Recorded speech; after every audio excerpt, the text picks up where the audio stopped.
Raju મેકવાની YouTube ચેનલમાં આપ સૌનું હાર્દિક સ્વાગત છે। વિદ્યાર્થી મિત્રો, આજે હું આપની સમક્ષ એક નવા પ્રકારનો અર્થ વિસ્તાર લઈને આવ્યો છું।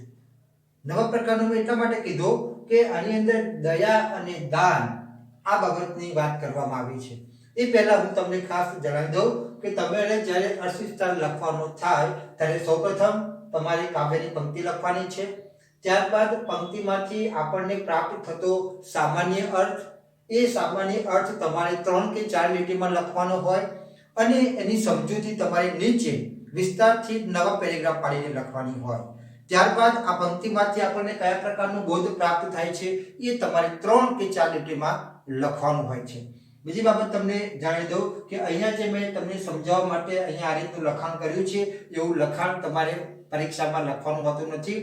પરીક્ષામાં તો તમારે અર્થ વિસ્તાર સમજાવી અને લખવાનું હોય છે, આ રીતનું ચિત્ર દોરવાનું હોતું નથી। બીજી બાબત એ જણાવી દઉં કે આ જે અર્થ વિસ્તાર છે મેં જાતે લખેલો છે, એના ફોટા પાડી અને આ વિડિયો પૂરો થશે એટલે એની સાથે મર્જ કરવામાં આવશે, જેથી તમારે નોટમાં લખવાનું થાય તો તમે એ લખી શકો અને પરીક્ષા માટે તૈયાર કરી શકો। બહુ સરસ મજાની પંક્તિ છે। દયા ને દાન એ બેમાં દયા દાન થકી ચડે। દયા ને દાન એ બેમાં દયા દાન થકી ચડે। દાન દીધું લીધું ભૂલ્યા, દયા સ્તોત્ર સદા વહે। બહુ સરસ આ પંક્તિ છે કે દયા ને દાન આ બેમાંથી દયા જે છે એ દાન કરતા વધારે ચડિયાતી છે। સર્જકે અહીંયા ને થોડી વ્યાકરણની વાત કરી લો કે ને એટલે અહીંયા ને જે છે એ છૂટો લખેલો છે એટલે અહીંયા સંયોજકના અર્થમાં છે। બીજું છે દાન દીધું લીધું ભૂલ્યા। દાન વસ્તુ કેવું છે, તમે આપી દીધું, લઈ લીધું અને ભૂલી ગયા। જ્યારે દયાનો સ્તોત્ર કેવો છે, નિરંતર સદા તમારા દિલમાં વહે છે। એક વખત તમારા દિલમાં દયાનો સ્તોત્ર વહેવા માંડ્યો પછી તો એ સ્તોત્ર વહેતો જ રહે, જેમ નદી વહેતી રહે છે, ઝરણા વહેતા રહે છે, એ રીતે દાન અને દયા આ બંને બાબત અહીંયા જરૂરી છે કે ભાઈ દાન તો કેમ થાય, તો નામ કમાવા માટેનો એક આશ્રય હોઈ શકે। તમે દાન કરો તો કદાચ તમારી ઈચ્છા એવી હોય કે ચાલો આપણે નામ કમાઈએ, એમ લોકો આપણને પૂછે। દાનની કોઈ સીમા ન હોય, મર્યાદા ન હોય, તમે ગમે તેટલું આપી શકો।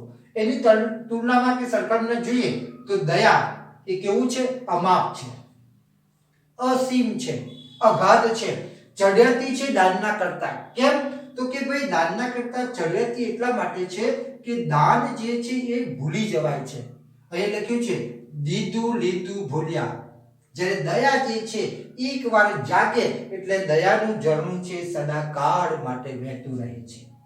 દાન એ દીવા જેવું છે। મેં અહીંયા દીવો પાડીને બતાવ્યું છે, એમાં તેલ ખોટી જાય તો દાન આપવાનું ખોટી જાય, પણ દાન આપવાની વૃત્તિ પાછળ દયાનો ભાવ રહેલો છે। એકવાર તમારા મનમાં દયાનો ભાવ જાગે એટલે આપોઆપ દાનનો ભાવ જાગે છે। બરાબર? તો વિદ્યાર્થી મિત્રો, બહુ જરૂરી છે આ પંક્તિ કે આપણા જીવનની અંદર દયા અને દાન બંને જરૂરી છે અને એ બંનેમાં સૌથી ચડિયાતું જે કોઈ હોય તો તે દયા છે। એટલા માટે મેં અહીંયા દયાની અંદર હાથ પાડેલું છે। દિલમાં દયાનો ભાવ ઉત્પન્ન થાય પછી તો તમે જીવનની અંદર હંમેશા દાનનો સ્તોત્ર વહ્યા કરે છે। એકવાર દયાનો ભાવ જાગે પછી દાન તમે આપો છો। હા, દાન પૈસા ન હોય, કોઈ વસ્તુ ન હોય, તમે સેવા ન કરી શકતા હો તો દાનનો સ્તોત્ર ત્યાંથી કદાચ અટકી જાય, પણ દયાનો ભાવ તો અવિરત ચાલુ રહે છે। આ પંક્તિ તમે લખવાની થાય તો સૌપ્રથમ કાવ્ય પંક્તિ લખવાની, ત્યારબાદ આપણે તેનો સામાન્ય અર્થ જોઈએ। આ પંક્તિમાં કવિએ દાન કરતા દયાને ચડિયાતી બતાવી છે। દાન આપ્યા પછી દાન દેનાર અને લેનાર બંને એને ભૂલી જાય છે, જ્યારે દયાનો સ્તોત્ર તો સદા વહેતો જ રહે છે। સમજૂતી જોઈએ।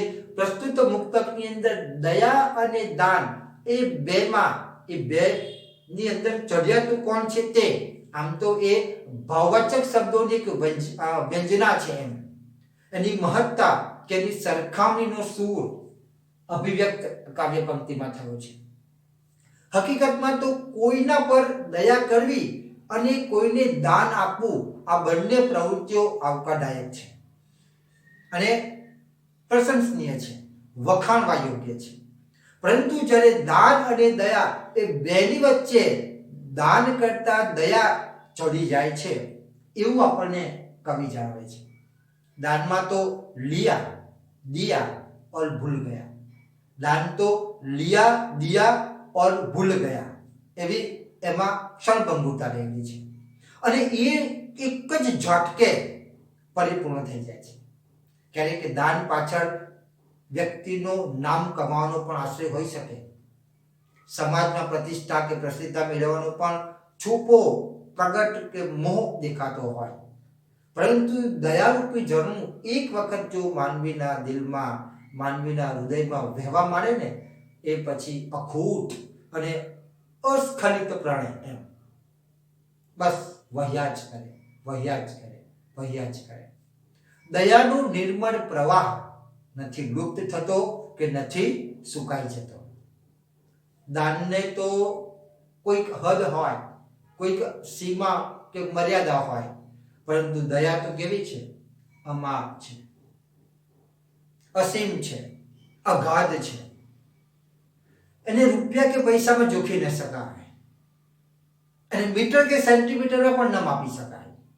ટૂંકમાં એકવાર લાખો રૂપિયાનું માત્ર દાન આપી દઈએ યા મેળવી લઈએ પછી સમય જતા બંને પક્ષે એનું વિસ્મરણ થતું જાય છે, બંને પક્ષે ભૂલાતું જાય છે.